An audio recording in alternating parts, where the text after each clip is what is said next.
Seventh grade. We are in chapter 10 of the book of Numbers today, and it's time to move. So, all of the people are numbered, and all of the people have had their positions assigned, and they know their duties.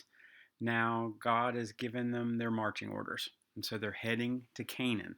So, this is a big chapter. This is a big deal that they're all in line. It's a big parade, and they're going to do it. And remember, the cloud is leading them.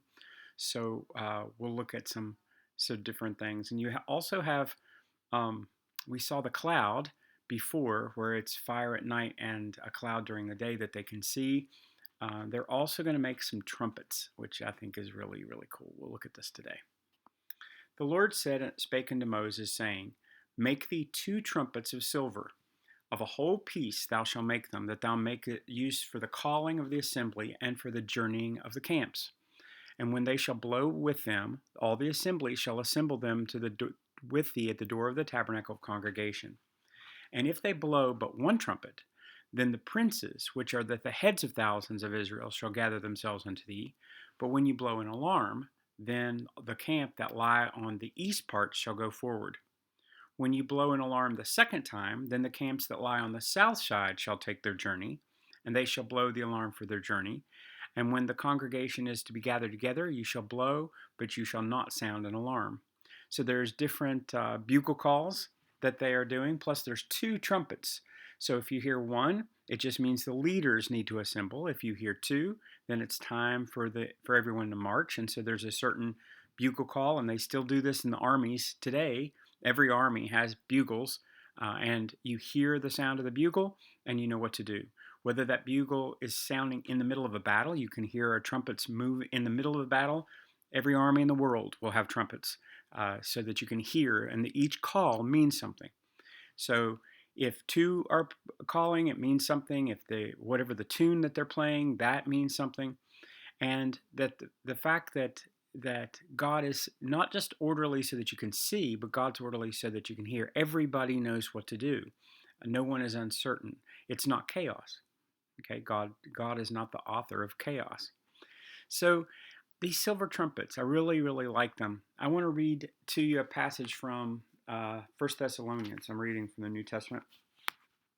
And this is verse 13. I'm going to read from 13 to 18. I'm going to show you that all of this is one story. God's story is one story, and all of it is about the same thing. Okay, so we're involved with this too.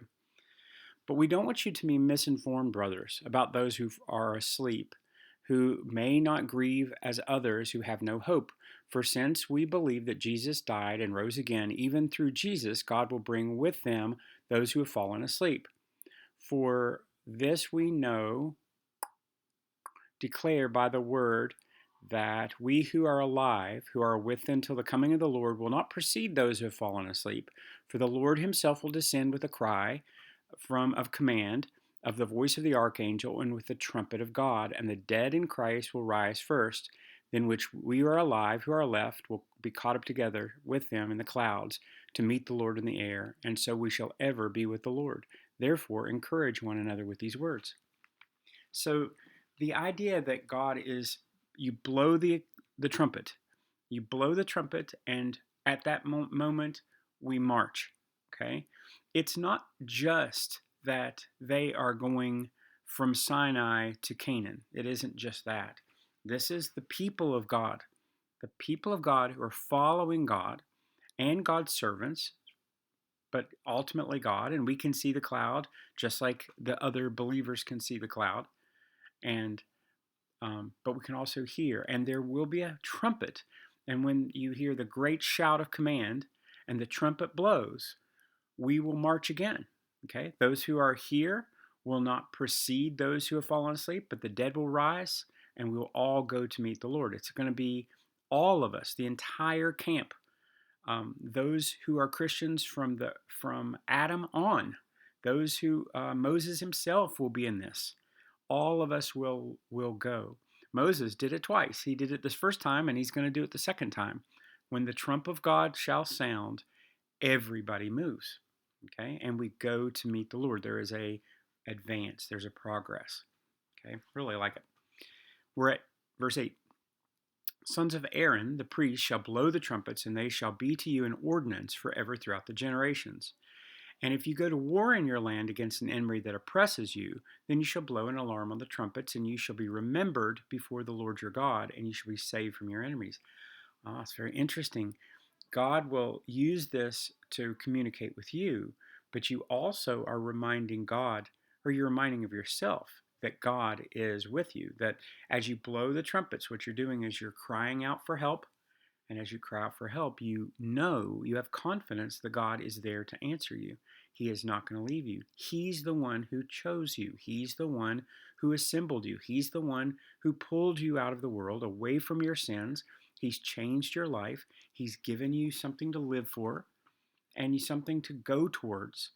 And he remembers. He remembers who belongs to him.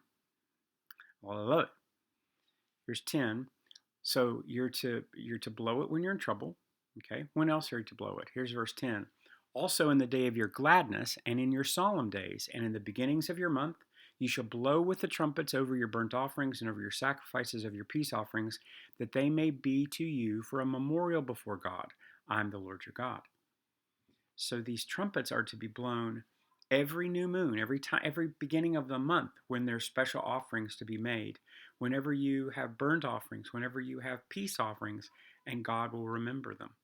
So it's a sound. So God is all about giving you, I say pictures, but it's more than just pictures. Every part of you that would remind you of God, He gives it to you in how the government works and how families are together and how fathers and mothers care for their children, and all of this is pointing towards God and His glory.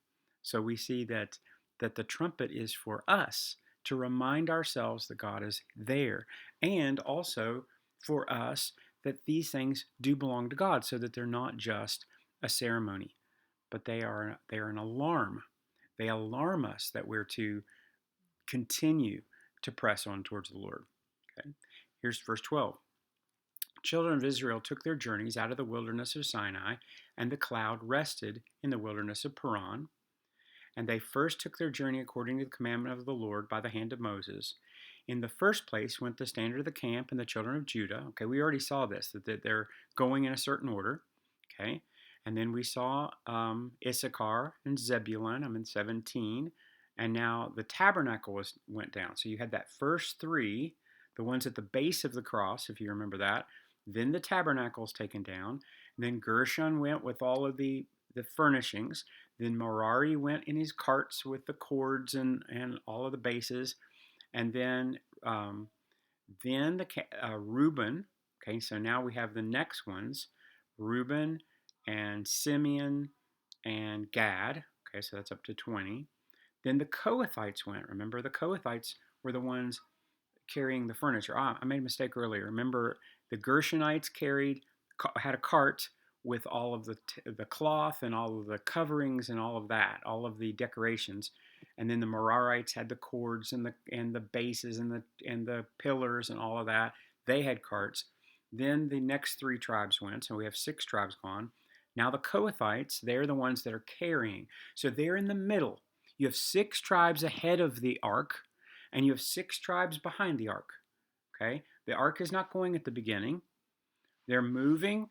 Then right in the very center of this column of people is God's presence. He's caring for the front. He's caring for the back. He's completely with them.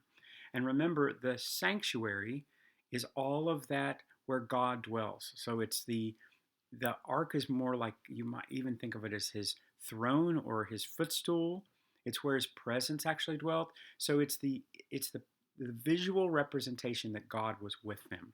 Okay, so that's Kohathites right in the middle. Now we have 3 more. Ephraim went out, and Manasseh went out, and Benjamin went out. That's verse 24.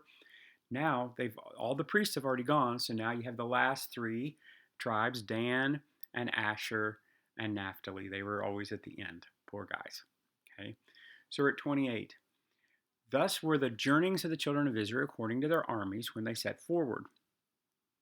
Okay, now I'm going to pause. In verse 29, we're going to see that Moses has a relative, and his name is Hobab. And I love Hobab. Hobab, it knows the territory. He knows the desert. Remember, he is from Jethro's family, and they're from Midian, and they're in the middle of nowhere, and he knows what the desert's like. He can be a scout. So Moses is there with the people, and he's asked Hobab to go way ahead of all of the army and scout the place. Look for a good place to camp. Look in advance to know if there were invaders or people laying in ambush, waiting to attack. And at first he says no, and then Moses convinces him. So this is interesting. I've tried to think about, what does that imply? Does it imply that there's a scout? There are people scouting out ahead of you. You're on this journey to the promised land. You're going to heaven, but there are people that have scouted it out ahead of you. They know what is coming. They know how to advise you. Okay? Do you have anybody like that? Is there anybody, is your youth pastor like that? Is your dad like that? Can they tell you what to expect? Can they tell you what traps are ahead? What things that you're going to fall into? If they don't tell you, you're going to fall headfirst into them. Okay? A scout is necessary. Okay? So we've got Hobab. Here's 29. And Moses said to Hobab, the son of Raguel the Midianite, Moses' father-in-law, we are journeying unto the place where the Lord said, I will give it to you. Come back with us, and it will do thee good, for the Lord has spoken concerning Israel. And he said to him, I'll not go, but I'll depart to my own land and to my kindred. And he said, Leave us not, I pray thee, for as much as you know that we are to encamp in the wilderness, that thou mayest be to us instead of eyes. So be our lookout. And it shall be that if you go with us, yea, it shall be that the goodness of the Lord comes to us, the same we will do to thee. So basically, come go with us. I really like this. Come go with us. If you remember the very first disciples brought each other to Jesus this way. Okay, one saw that one John the Baptist pointed out Jesus to two of the people that were with him, and then he went and got his brother, and then they brought them both to Jesus. It was that idea. So come go with me. I'm going to the promised land. Come go with me. That's what we're to do in each other's lives. We're not to be busybodies in each other's lives. We're not to mess in each other's lives, but we are to get in each other's way when we're on the way down. When you're on your way down, I will stand in your way if I can. And encourage. Okay? Not put my finger in your face and wag my finger in your face. That's not my business. My business is not to wag my finger, but it is to act as a scout, that I've seen terrain that you haven't seen yet. And that's the purpose of mentoring each other. And I pray that you already are praying about having someone to do that yourself. Your job is to be your brother's keeper. That's pretty cool. So that's what he said. He come and go with us, and whatever God does, he'll do with you as well. Okay? Whatever goodness we'll have, you'll have it as well. Here's 34. And the cloud of the Lord was upon them by day, and when they went out of the camp, and it came to pass when the ark set forward, and Moses said, Rise up, Lord, and let thy enemies be scattered, and let them that hate thee flee before thee. And when it rested, he said, O Lord, unto many of thousands of Israel's return. Okay? So when it goes, you go in the power of the Lord.